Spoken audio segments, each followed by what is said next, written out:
नमस्कार दोस्तों, आज मैं डॉक्टर संजय शर्मा आपको बताऊंगा डायबिटिक मेलाइटिस या मधुमेह या जिसे सीधी भाषा में शुगर की बीमारी बोलते हैं के बारे में।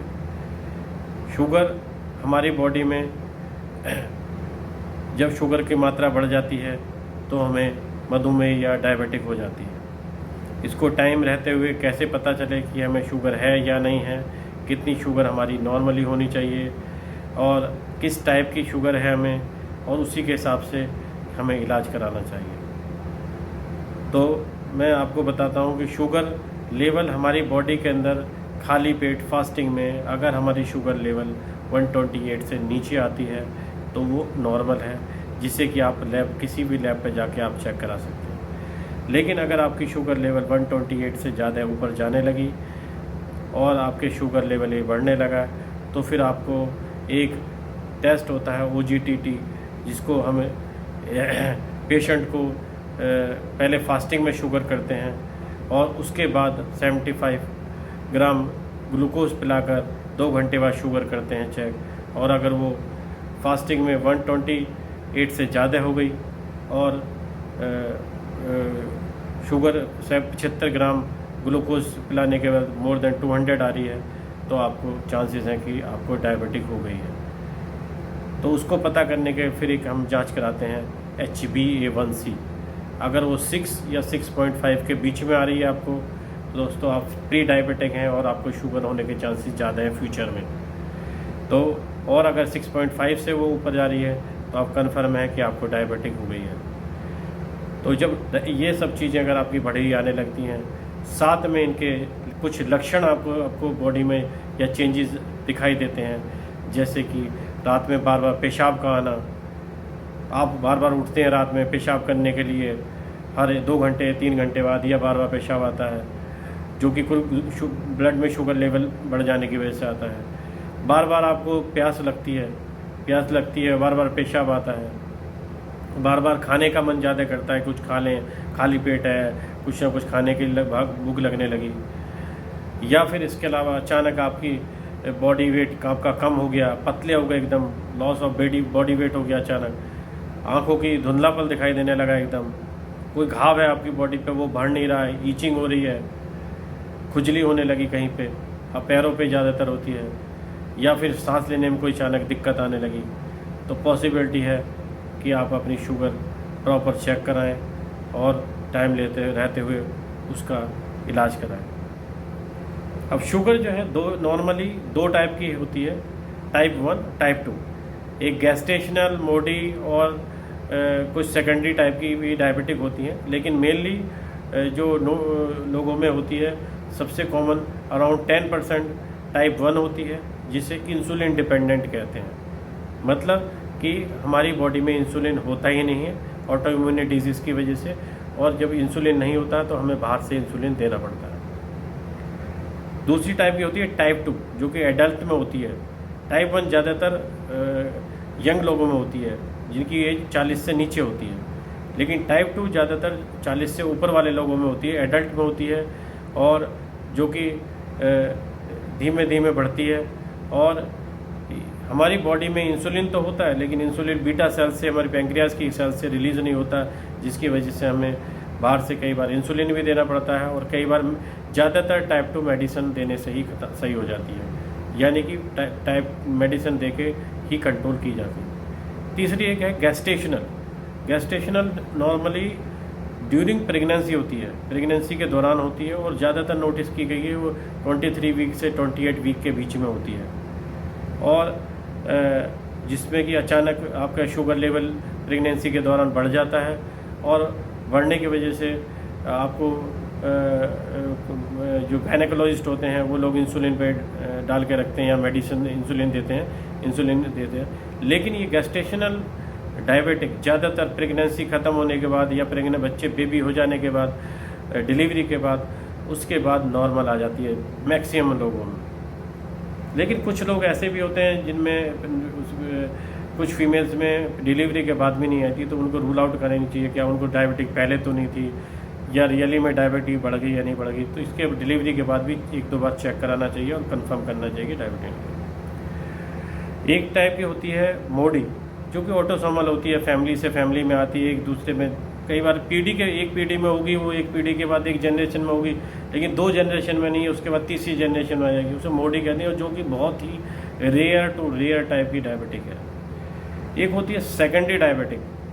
सेकेंडरी डायबिटिक किसी इन्फेक्शन की वजह से, हमारी पैंक्रियाज में कोई प्रॉब्लम हो गई, या इसमें इन्फेक्शन हो गया, या कोई हमने ड्रग ली थी, मेडिसिन ली थी जिसकी वजह से हो गई, और कई बार स्टेरॉइड्स की वजह से, जो वो बहुत ज़्यादा स्टेरॉइड ले लेते हैं, उनकी वजह से भी शुगर लेवल बढ़ने लगता है, जिसे सेकेंडरी डायबिटिक कहते हैं। लेकिन डायबिटिक ज़्यादातर हमारी 2 ही तरह की होती हैं, 10% अराउंड होती है टाइप 1,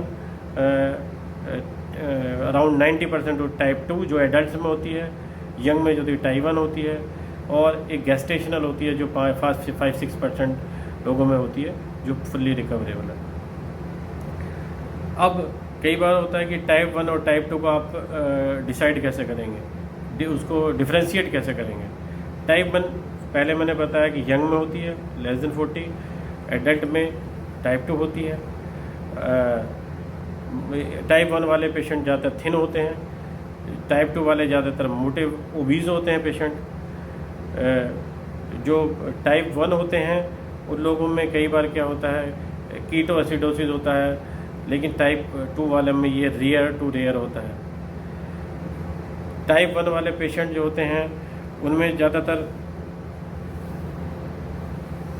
उनमें इंसुलिन नहीं बनता है टाइप 1 वालों में, और टाइप 2 वालों में इंसुलिन होता है लेकिन बीटा सेल्स रिलीज़ नहीं करती हैं, इसलिए हमें कई बार बाहर से मेडिसिन और वो देनी पड़ती है, इंसुलिन देनी, जिससे कि वो। लेकिन टाइप 1 में कम्प्लीटली हमारी बॉडी में इंसुलिन एब्सेंट होता है, तो सिर्फ इंसुलिन ही देना होता है। इस तरीके से हम टाइप 1 और टाइप 2 को डिफ्रेंशिएट कर सकते हैं, और टाइप 1 और टाइप 2 के हिसाब से ही हमारा ट्रीटमेंट होता है। ट्रीटमेंट टाइप 1 है तो हम सिर्फ इंसुलिन देंगे, इंसुलिन पे ही पेशेंट रहता है, लाइफ लॉन्ग इंसुलिन लेता है वो। लेकिन टाइप 2 है, टाइप 2 वाले पेशेंट को ज़्यादातर ओरल हाइपोग्लाइसेमिक एजेंट या टैबलेट मेडिसिन देते हैं, जैसे कि मेटफॉर्मिन ग्रुप होता है, ग्लिमिप्राइड्स, एकार्बोज होते हैं, ग्लेप्टिन्स होते हैं, सीटाग्लेप्टिन्स, SGLT-Rs होते हैं। ये सब मेडिकेशन हम देकर अपनी शुगर टाइप 2 को कंट्रोल कर सकते हैं। लेकिन कभी कभी इंसुलिन की भी जरूरत टाइप 2 में पड़ती है, जबकि हम मेडिकेशन की वजह से हमारी ये चीज़ें नहीं कंट्रोल होती है। अब डायबिटिक की कॉम्प्लिकेशन क्या होती है। डायबिटिक जो है एक मेडिसिन नहीं, एक डायबिटिक एक बीमारी नहीं है, एक सिंड्रोम है, जो कि और भी कई सारी आपको बीमारियां क्रिएट कर सकती हैं। फॉर एग्जांपल, अगर आपको डायबिटिक है तो आपको स्ट्रोक हो सकता है, ब्रेन में नर्वस सिस्टम डैमेज हो जाता है, जिसकी वजह से स्ट्रोक हो सकता है, कन्फ्यूज़न हो सकता है, आपको गिडीनेस, चक्कर आ सकते हैं, बेहोशी आ सकती है, आप कोमा में भी जा सकते हैं, और कई बार पैरालिसिस या लकवा भी मार सकता है आपको। दूसरा, डायबिटिक वालों की वजह से कोलेस्ट्रॉल हमारी कोरोनरी आर्टरी, हार्ट की आर्टरीज के अंदर डिपॉजिट होने की जो टेंडेंसी है वो बहुत कई गुना ज़्यादा बढ़ जाती है, जिसकी वजह से हार्ट अटैक बहुत ज़्यादा कॉमन होने लगता है। और हार्ट अटैक डैमेज कोर्टनी में कोलेस्ट्रॉल के साथ शुगर डिपॉजिट हो जाने की वजह से हार्ट अटैक होते हैं। और हार्ट के ऊपर या बड़ी आर्टरीज को भी सख्त कर देती है डायबिटीज, जिसकी वजह से ब्लड प्रेशर भी हो जाता है। इसके अलावा जब ब्रेन को डैमेज करता है ब्रेन में, तो उसे हम एक तरीके का न्यूरोपैथी कहते हैं, नर्वस सिस्टम डैमेज हो जाता है, जिसमें नर्वस टिश्यू डैमेज हो जाते हैं। इसी तरीके से अगर आइज़ में प्रॉब्लम करता है, उसे रेटिनोपैथी कहते हैं, रेटिना डैमेज हो जाती है, ब्लड जो आर्टरीज होती हैं वहाँ डैमेज होती हैं, उसका नर्वस सिस्टम भी डैमेज हो जाता है, जिसकी वजह से दिखाई देना बंद हो जाता है, धुंधला दिखाई देने लगता है, कई बार आंखों की रोशनी भी चली जाती है डायबिटिक वालों में। इसी तरीके से अगर किडनी में इफेक्ट डालती है डायबिटिक, तो नेफ्रोपैथी हो जाती है, जिसकी वजह से किडनी का फंक्शन गड़बड़ हो जाता है, और वहाँ की आर्टरी ब्लॉक होने की वजह से या टिश्यू डैमेज होने की वजह से उसमें किडनी का फंक्शन होने की, जिसकी वजह से क्रॉनिक किडनी डिजीज़ भी होने की चांसेस हो जाती है। दूसरा, कोई अल्सर पैर में हो सकता है, कोई आपको घाव हो गया, चोट हो गया, तो उसकी वजह से गैंग्रीना फॉर्मेशन हो सकता है, जिसकी वजह से आपका कोई भी छोटी सी चोट भी होगी, उसका हीलिंग आसानी से नहीं होगा। आप जब तक शुगर स्ट्रिक्टली कंट्रोल नहीं करेंगे, वो घाव नहीं भरेगा आपका, और कई बार गैंग्रीना बन जाता है, जहाँ तक कि पैर का एम्पुटेशन करना पड़ता है और पैर को काट के भी हटाना पड़ता है, या जिस भाग में अल्सर बना है या घाव बना है उसको भी निकालना पड़ता है। इसलिए शुगर कंट्रोल करना बहुत ज़रूरी है। शरीर में अलग अलग पार्ट में कहीं पे ईचिंग हो सकती है, खुजली हो सकती है, नर्वस सिस्टम डैमेज होने की वजह से सेंसेशन लॉस हो सकता है।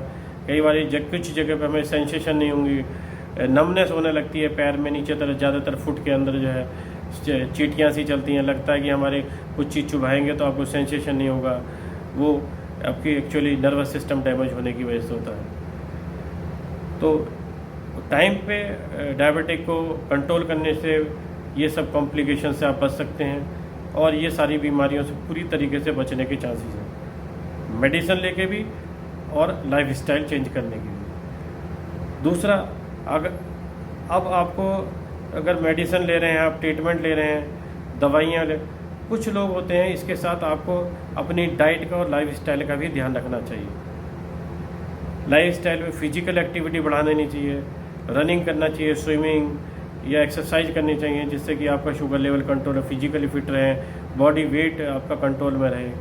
दूसरा, आपको डाइट कंट्रोल करके रखनी चाहिए, शुगर फ्री डाइट लेनी चाहिए, गुड़, चीनी, शक्कर, मिठाइयाँ और रसीले फल का सेवन कम से कम करना चाहिए या बंद कर देना चाहिए।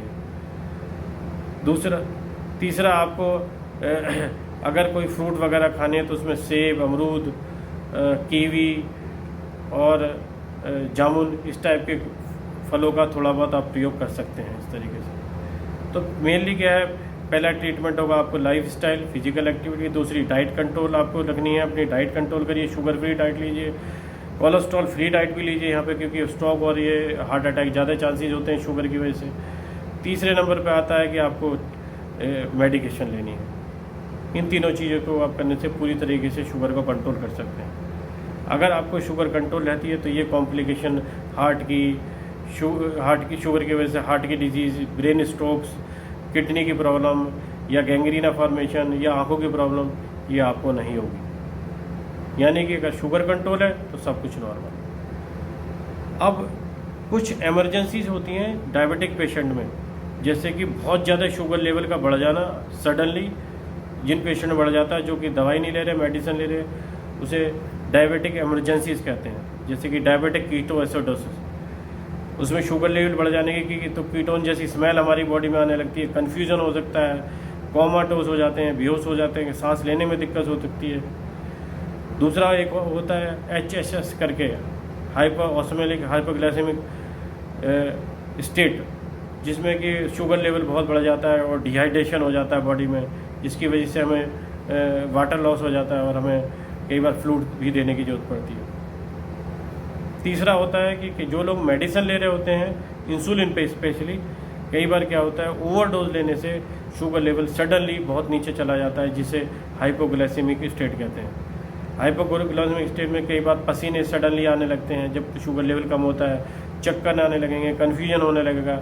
और कभी अगर आप लोग मेडिसिन ले रहे हैं, इंसुलिन ले रहे हैं या फिर टैबलेट ले रहे हैं, किसी भी फॉर्म में अगर आपका शुगर लेवल नॉर्मली 80 से नीचे चला गया, 80-70 से नीचे चला गया, तो आपको हैवी स्वेटिंग होने लगेगी, चक्कर आने लगेंगे, गिडीनेस होने लगेगी और कई बार आप बेहोशी से ड्राउजीनेस होने लगेगी, कोमा तक में चले जाते हैं ऐसे लोग। तो ऐसे लोगों को अगर शुगर लेवल कभी कम हो रहा है मेडिसिन से, तो घर पे लेकर रह के ही बहुत सिंपल तरीके से इलाज कर सकते हैं। सडनली आप ग्लूकोज, 1 गिलास पानी में घोल के ग्लूकोज ले लीजिए, या कुछ भी मीठा आपके पास रखा है, गुड़, चीनी, शक्कर, 1 चम्मच 2 चम्मच वो खा लीजिए और उसके बाद फिर अपने डॉक्टर से कंसल्ट कीजिए कि हाँ जी मेरे को ये सिम्टम आ रहे हैं, मुझे क्या करना है। तो ये सब चीज़ें जो हैं अगर आप ध्यान रखेंगे तो डायबिटिक की वजह से कॉम्प्लिकेशन, डायबिटिक की वजह से उसके साइड इफ़ेक्ट क्या है उसके, इन सब से बच सकते हैं और आगे अपने शरीर को ध्यान रख सकते हैं।